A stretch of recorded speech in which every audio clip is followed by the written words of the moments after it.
How in the world can a carnivore diet do all the things that people claim it can do? You may have heard about the carnivore diet, and you may have heard some of the seemingly miraculous stories of healing that people experience when they adopt a strict carnivore diet. It's becoming quite popular because of the amazing transformations in both health and weight loss that people experience when they give it a try.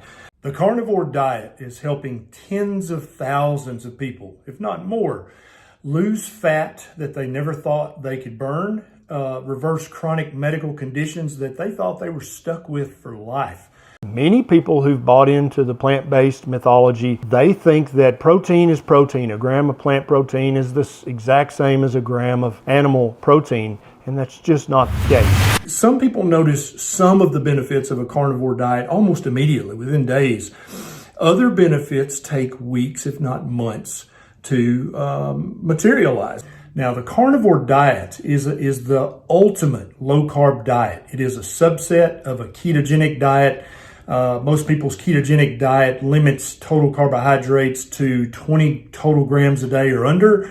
The carnivore diet turns down your carbohydrate intake knob as far down as you can possibly take it. So many people think, oh, it's just red meat, it's just steak, it's just ground meat. That's what carnivore is. If something is a part of an animal, was a part of an animal, or it is a product produced by an animal, it is technically carnivore. Many of us come to this way of eating with the mantra of avoid fat at all costs. Eating fat will make you fat.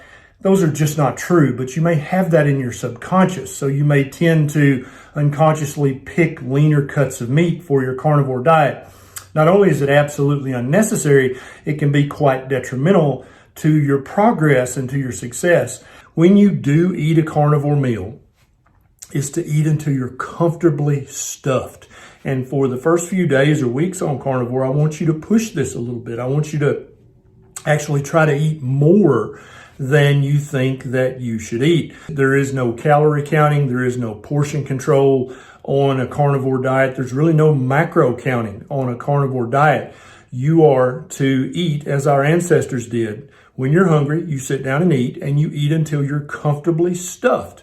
Well, the two most satiating macronutrients in your diet are protein and fat. Guess what meat is composed of? Almost exclusively protein and fat. So don't be saying, oh, I'll have a 4-ounce portion of this. Don't do any of that.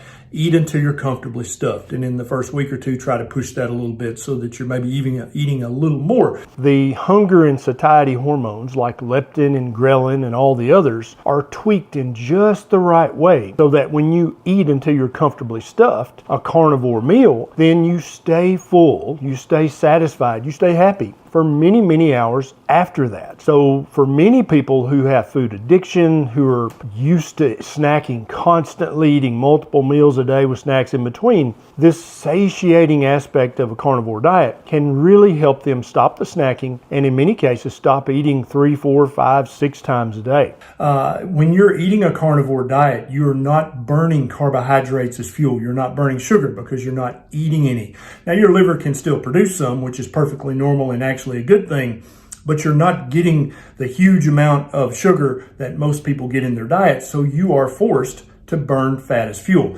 Because I think many of us, our entire life, we've been worried about portion size and calorie counts to where it's almost become an unconscious thing where we try to limit how much we eat. On a carnivore diet, you don't have to do that. You get to eat until you're comfortably stuffed. Now, if you have a lot of stored fat, that's actually the fat you want to burn.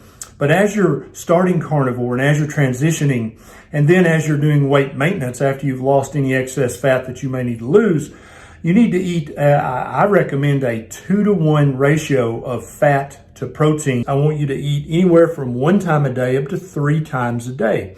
Now, the next thing is a carnivore diet is going to lower your blood sugar back down closer to normal than it currently is. Again, meat is composed of fat and protein. Neither of these raise your blood sugar like eating carbohydrates does. You can eat the best meat you can afford, and if that's the cheapest meat in the market, that's okay. Don't worry, you can still do carnivore. But you probably can't afford to add pastured eggs and pastured butter to that meat. And so by adding pastured egg yolks, whether they're chicken, duck, goose, it doesn't matter. It can even be robin, quail, dove, or hummingbird, but I would recommend sticking with the chicken, goose, and duck eggs because they're easier to crack, easier to eat, easier to find.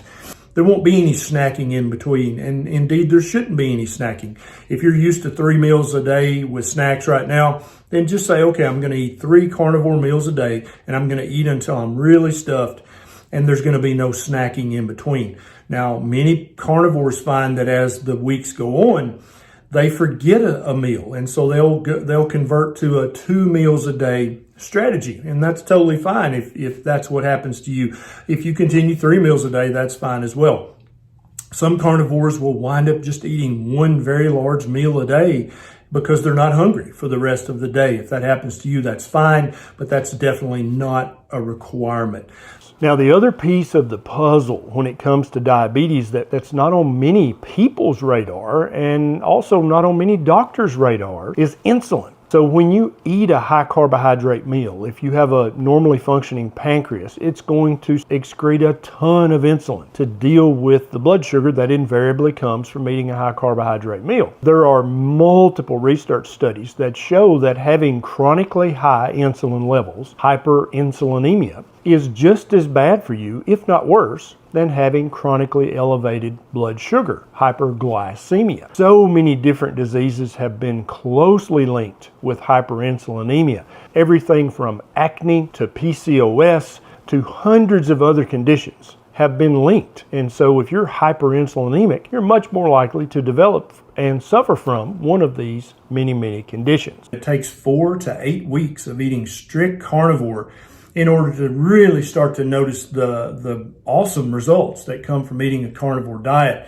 So don't do it for a week or two and then ass out. I promise you, you're missing out on something that's very powerful. Inflammation. Now, you may have been told and taught that meat is very inflammatory, especially processed meat. Well, when somebody with an elevated CRP or other markers of inflammation, when they adopt a carnivore diet, do you know what invariably happens to their levels of chronic inappropriate inflammation in their body? It goes down. There's bound to be some carbohydrate withdrawal symptoms if you're eating a high carbohydrate diet now. And I don't want those to hit you too hard and all at once because that can make it very hard to stick with a carnivore diet. So many people have chronic cravings for junk food. Now, I don't know many people who crave fatty red meat. You may love it. It may be delicious. You may love to eat it, but you don't crave it like an addiction. And so what people crave invariably is junk food, is highly processed, high carbohydrate food. Now, it may be some combination of sugar, fat, and salt. That's true because the food manufacturers know how to hit that bliss point so that you crave their food, but it always has to include a carbohydrate. Some people have severe carbohydrate withdrawal symptoms, which some people erroneously call the keto flu or the carnivore flu. It's actually you just withdrawing to habit-forming carbohydrates. So throw away all the vegetable oils, all the shortening, all of that junk. That stuff is very inflammatory and bad for you. I want you to cook in beef tallow, in bacon grease, in butter or ghee. You need to use an animal fat to cook in. Bison tallow is also wonderful. That's going to increase your fat to protein ratio, and it's also going to be a great source of vitamins and minerals that you otherwise might not get in your diet. Now, how in the world do you lose weight eating all the fat that comes on the meat in a carnivore diet? Well, the truth of the matter is that eating fat does not make you fat. This is a myth or a misconception or a flat out lie that you've been told all your life, but it's just not true. We know definitely that the way you get fat is by eating high carbohydrate foods repetitively on a daily basis for months and months and years, having chronic hyperglycemia, high blood sugar, and then chronic hyperinsulinemia to control the blood sugar. But what I want you to keep in mind is that what I'm recommending to you is not some weird chemical that's made in a factory. It's not some tablet or pill or injection or infusion. I'm just recommending that you eat the food that human beings have been eating longer than any other food while we've been a species on this planet.